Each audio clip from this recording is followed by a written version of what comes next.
Meine sehr geehrten Damen und Herren, wer nach außen abhängig ist, wird nach außen handlungsunfähig.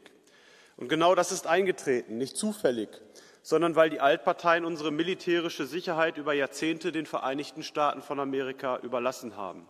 Das war bequem, aber es war auch naiv. Heute sehen wir das Ergebnis. Europa ist erpressbar geworden. Die Regierung unter Donald Trump versucht, Europa zum Kauf von immer mehr US-Fracking-Gas zu nötigen. Die Folge: noch höhere Energiepreise zulasten unserer Industrie, unserer Familien und unseres Wohlstandes. Und es rächt sich auch das überhebliche Gehabe, mit dem viele in der europäischen Politik über Jahre hinweg auf Donald Trump herabgesehen haben. Die öffentlichen Angriffe haben dazu geführt, dass heute weder in Brüssel noch in Berlin oder Paris vertrauensvolle Gesprächskanäle zur US-Regierung bestehen. Ein Glück, dass es in Europa auch andere Stimmen gibt. Viktor Orban, Giorgia Meloni und viele patriotische Regierungen, die den Kontakt gepflegt haben. Doch es geht nicht nur um Amerika. Auch Handelsalternativen wurden fahrlässig zerstört. Durch Besserwisserei gegenüber China, gegenüber Indien und weiten Teilen Afrikas. Statt Partnerschaft gab es Belehrungen über Demokratie, über Menschenrechte, über Klima.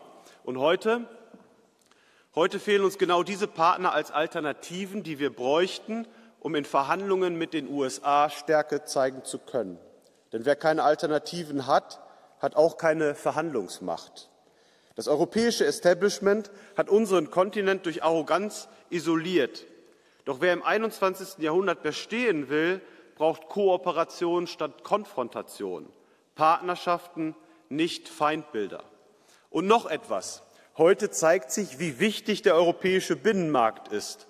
Zu diesen haben wir uns als AfD immer bekannt. Unser Motto lautet: Deutschland zuerst, aber nicht Deutschland allein. Europa muss in zentralen Handelsfragen mit einer Stimme sprechen. Aber das setzt auch eines voraus, nämlich das europäische Establishment muss die Spaltung nach innen beenden.